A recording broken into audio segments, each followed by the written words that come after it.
Hello and welcome everyone in my YouTube channel Chandni Ma'am Sociology class and I am Dr. Chandni Markam, Assistant Professor in Sociology। आज की class में हम पढ़ने जा रहे हैं आश्रम व्यवस्था को। यदि आपसे ये कहा जाए कि मानव होने के नाते आपको मोक्ष प्राप्त करना है तो उसका रास्ता क्या होगा, आप कैसे मोक्ष को प्राप्त कर सकते हैं अपने इस जीवन में। चलिए आज की इस क्लास में पढ़ते हैं कि हमको मोक्ष की प्राप्ति कैसे होगी।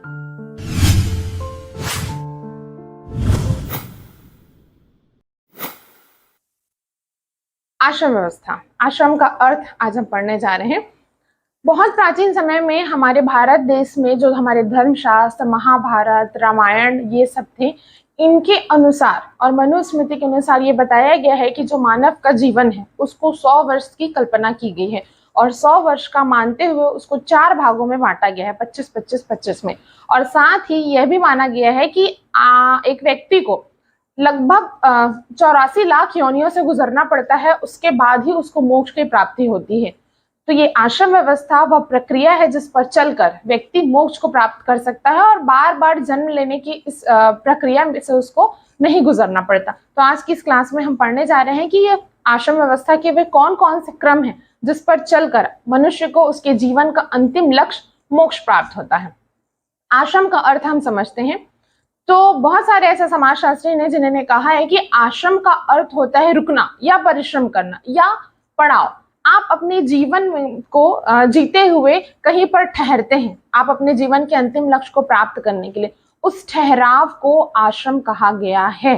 ठीक है, और आप उस आश्रम व्यवस्था के किसी ठहराव में रुककर परिश्रम करते हैं आगे की व्यवस्था में जाने के लिए, अपने जीवन में कुछ सुधार लाने के लिए। यह कहलाता है आश्रम। मतलब किसी व्यक्ति का जो जीवन है उसके व्यक्तित्व का विकास आश्रम व्यवस्था की इन 4 सीढ़ियों से होकर गुजरता है और वह ब्रह्मा की प्राप्ति करता है। ऐसा हमारे धार्मिक पुस्तकों में लिखा गया है और यही प्राचीन समय में परंपरा थी एक व्यक्ति के संपूर्ण जीवन के विकास की। अब हम देखते हैं कि जो ये आश्रम व्यवस्था की योजना है वो किस प्रकार से बनाई गई है। हमने वर्ण व्यवस्था पढ़ा है कि वर्ण व्यवस्था को 4 भागों में बांटा गया है, ब्राह्मण, क्षत्रिय, वैश्य और शूद्र। इसी प्रकार से जो पुरुषार्थ है उसको भी 4 भागों में बांटा गया है, धर्म, अर्थ, काम और मोक्ष। तो इसी आधार पर आश्रम व्यवस्था को भी 4 भागों में बांटा गया है, ब्रह्मचर्य आश्रम, गृहस्थ आश्रम, वानप्रस्थ आश्रम और संन्यास आश्रम। तो आज की क्लास में हम आश्रम व्यवस्था को पढ़ने जा रहे हैं। आप वर्ण व्यवस्था और पुरुषार्थ को पढ़ने के लिए डिस्क्रिप्शन बॉक्स में लिंक देखकर उसको भी पढ़ सकते हैं। तो चलिए स्टार्ट करते हैं कि आश्रम व्यवस्था जो है उसका उद्देश्य क्या है, किस उद्देश्य को लेकर आश्रम व्यवस्था का निर्माण किया गया था। तो जैसा कि मैंने कहा कि मानव की आयु को 100 वर्ष का मानकर उसको 4 भागों में 25-25-25 के 4 भागों में बांट दिया गया है। ठीक है, और हर एक आश्रम को 25 वर्ष दिया गया है। तो इसका उद्देश्य ये था कि आश्रम व्यवस्था के जो क्रम है उन क्रमों पर चलकर व्यक्ति अपने जीवन का अंतिम लक्ष्य जो मोक्ष है उसको प्राप्त कर सकता है। पहला उद्देश्य ये है। दूसरा उद्देश्य यह है कि आप जिस समाज में जन्म लिए हैं उस समाज की सामाजिक व्यवस्था को, निरंतरता को बनाए रखने के लिए भी आश्रम व्यवस्था एक पड़ाव के रूप में आता है। जैसे आपने इस समाज में जन्म लिया, ठीक है, आप इस समाज के हिस्सा बने। अब यदि हम संतान उत्पन्न करके इस सोसाइटी को नहीं देते हैं तो क्या ये सोसाइटी कंटिन्यूटी बनी रहेगी? एक टाइम ऐसा आ जाएगा कि सोसाइटी खत्म हो जाएगी। जब पब्लिक ही नहीं रहेंगे तो सोसाइटी कैसे है? तो हर व्यक्ति के जीवन का उत्तरदायित्व बनता है कि वो इस समाज को संतान उत्पन्न करके दे, उसके बाद ही उसको मोक्ष की प्राप्ति होगी। तीसरा उद्देश्य ये है कि इहलोक और परलोक को सुधारना। इहलोक कम अर्थात आपका वर्तमान, आप आश्रम व्यवस्था के कर्तव्यों का पालन करके अपने वर्तमान को सुधार सकते हैं और अपने अगले जन्म यानी पुनर्जन्म को सुधारने के लिए भी आपको आश्रम व्यवस्था से होकर गुजरना पड़ेगा। तो ये 3 प्रमुख उद्देश्य हैं आश्रम व्यवस्था के, जिसको नजर में रखते हुए आश्रम व्यवस्था के इन पड़ावों का निर्माण किया गया है। अब हम देखते हैं कि आश्रम व्यवस्था का वर्गीकरण। चूंकि आश्रम व्यवस्था का वर्गीकरण 4 भागों में हुआ है तो एक एक करके सभी व्यवस्था को देखते हैं। सबसे पहले आता है ब्रह्मचर्य आश्रम। जैसे कि नाम से क्लियर है, ब्रह्मचर्य मतलब ब्रह्म के अनुसार आचरण करना, सदाचार से जीवन जीना, अच्छे विचारों को धारण करना, अपने कर्तव्यों का निर्वहन करना। ठीक है, ये सारा चीज जो है ये ब्रह्मचर्य आश्रम में होता है। अच्छा, ब्रह्मचर्य आश्रम जो है वो लगभग उपनयन संस्कार के बाद से लेकर 25 वर्ष की आयु तक चलता है। अब जो उपनयन संस्कार है वे सभी वर्णों में अलग अलग होता है, ब्राह्मण, क्षत्रिय, वैश्य, शूद्र में। जैसे यदि हम ब्राह्मण की बात करें तो ब्राह्मण में लगभग 12 वर्ष से उपनयन संस्कार हो जाता है। तो 12 वर्ष के बाद जो बच्चा होता है वो ब्रह्मचर्य आश्रम में प्रवेश कर जाता है। लेकिन यदि हम शूद्र की बात करें तो शूद्र में तो उपनयन संस्कार का कोई जिक्र ही नहीं होता। तो लगभग 8 से 12 वर्ष की आयु से लेके 25 वर्ष तक की जो आयु होती है वह ब्रह्मचर्य आश्रम में रहने की आयु होती है।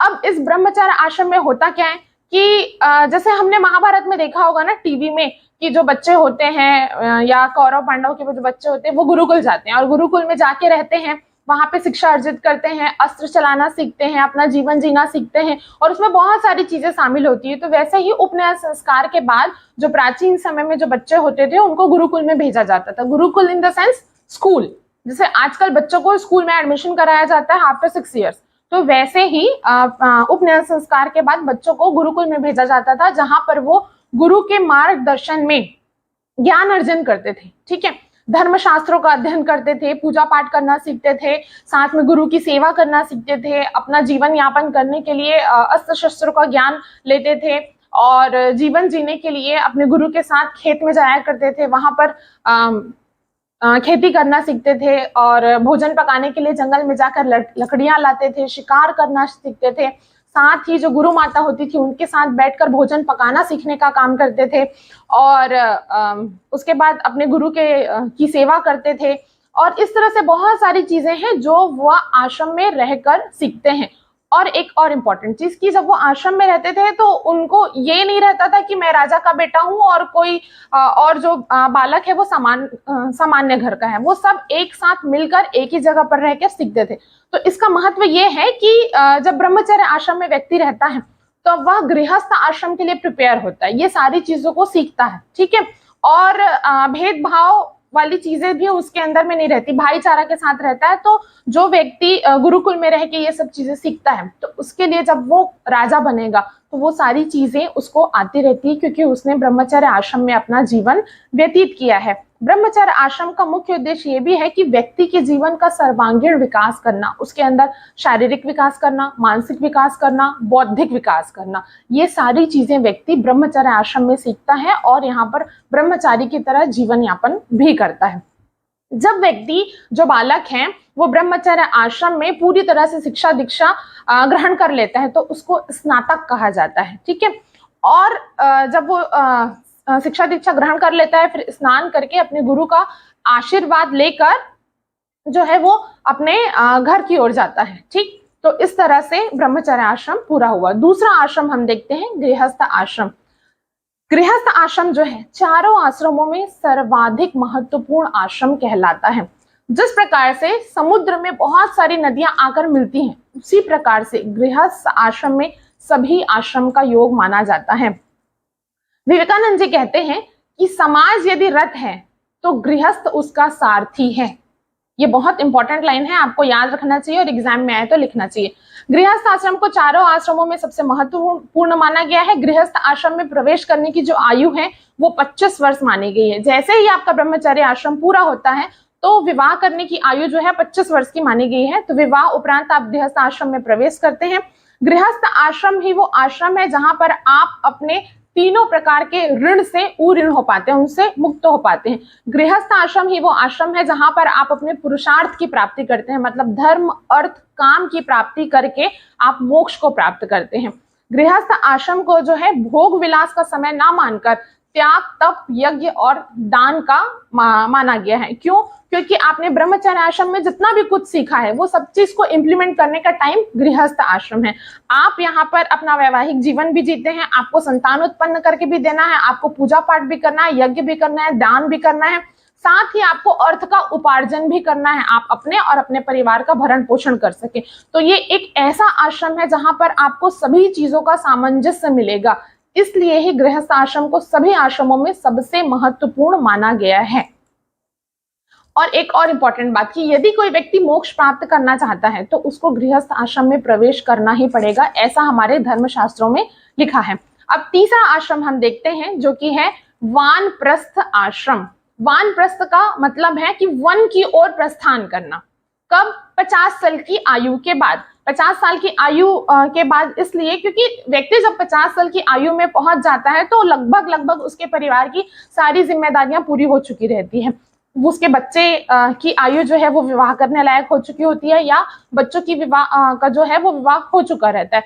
व्यक्ति अपने सांसारिक माया मोह से थोड़ा क्षुब्ध हो चुका रहता है, उसकी यौन संतुष्टि भी पूरी हो चुकी रहती है। तो 50 वर्ष की आयु में ये कहा गया है कि व्यक्ति को अपने परिवार से, अपने संतान से, अपने समाज से थोड़ा सा अलग होकर वन की ओर जाने के लिए तैयार हो जाना चाहिए। ठीक है, जब आपको ये लगे कि आपके शरीर में बुढ़ापा आने लगा है, आपके बाल सफेद हो रहे हैं, आपके संतानों की भी संतान हो गया, तो ये वह स्थिति है जब आपको अपने परिवार से, सांसारिक माया मोह से दूर होकर आपको वन की ओर जाना है। और वन की ओर जाके क्या करना है, वहां पर आपको आध्यात्मिक वातावरण जो है वो क्रिएट करना है। आपको एक कुटिया बनाकर जीवन जीना है, फलों पर अपना जीवन आधारित रखना है, जमीन पर सोना है, लोगों को शिक्षा दीक्षा देना है, उनको बताना है कि उनको अपना आगे का जीवन कैसे जीना चाहिए। आपने अपने जीवन में जितना भी कुछ ज्ञान अर्जित किया है वह सब आपको आपके समाज को देना है। ठीक है, प्राणियों के प्रति आपको अपने मन में दया भाव रखना है, गौ सेवा करना है, गौ रक्षा करना है। ठीक, अच्छा, वानप्रस्थ आश्रम में यदि आपकी पत्नी जाना चाहे, किसी व्यक्ति की पत्नी ये बोले कि मेरे को भी जाना है वानप्रस्थ आश्रम में, तो बिल्कुल वो अपनी पत्नी को अपने साथ वानप्रस्थ आश्रम में लेके जा सकता है, परंतु वानप्रस्थ आश्रम में उन्हें संभोग करने की अनुमति नहीं रहती है। वह साथ में बैठकर पूजा पाठ कर सकते हैं और आध्यात्मिक वातावरण में रह सकते हैं। एक और बात यह कि यदि कोई ब्रह्मचर्य आश्रम में है और उसके बाद गृहस्थ आश्रम में नहीं जाना चाहता, डायरेक्ट वानप्रस्थ आश्रम में आना चाहता है, तो ये भी सुविधा उपलब्ध है कि व्यक्ति ब्रह्मचर्य आश्रम के बाद डायरेक्ट वानप्रस्थ आश्रम में भी आ सकता है, लेकिन उसको मोक्ष की प्राप्ति होगी कि नहीं इसकी गारंटी मैं नहीं दे सकती थी। चौथा आश्रम है संन्यास आश्रम। वानप्रस्थ आश्रम के बाद अंतिम आश्रम आता है संन्यास आश्रम। इसमें प्रवेश की जो आयु होती है वो 75 वर्ष होती है, 75 वर्ष से 100 वर्ष की उम्र में। यह अंतिम आश्रम है। ठीक है, इस आश्रम में अनेकों अनुष्ठान करने के बाद व्यक्ति संन्यास की ओर जाता है। और संन्यास आश्रम में व्यक्ति को किसी एक स्थान पर रहने की अनुमति नहीं रहती है। ठीक है, और वह अपने पास किसी भी प्रकार की वस्तु को भी नहीं रख सकता है।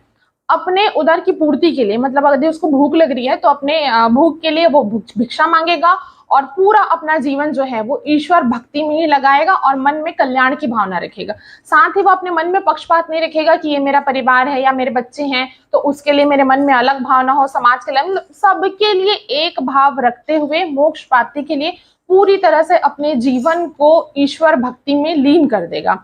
तो ये कहलाता है संन्यास आश्रम। अब जो संन्यास आश्रम में व्यक्ति जीवन जी रहा है उसके कर्तव्य क्या है? उसका कर्तव्य यह है कि उसका जो जीवन है वो पूरी तरह से भिक्षा पर आश्रित रहेगा। वह किसी भी प्रकार की चीजों का संग्रहण नहीं करेगा, मोटे वस्त्र धारण करेगा, वृक्ष के नीचे में सोएगा, किसी भी प्रकार के घृणा, माया, मोह, लोभ, मान, अपमान से परे होकर अपना जीवन योग और आध्यात्मिक चिंतन में व्यतीत करेगा। इस प्रकार से आश्रम व्यवस्था के 4 भागों को हमने आज पढ़ा है। ब्रह्मचर्य, गृहस्थ, वानप्रस्थ और संन्यास आश्रम। इंपॉर्टेंट बात यह है कि ये चारों आश्रम जो है आयु पर आधारित है। आयु के आधार पर इनकी रचना की गई है और प्रत्येक आश्रम को 25-25 का वर्ष प्रदान किया गया है।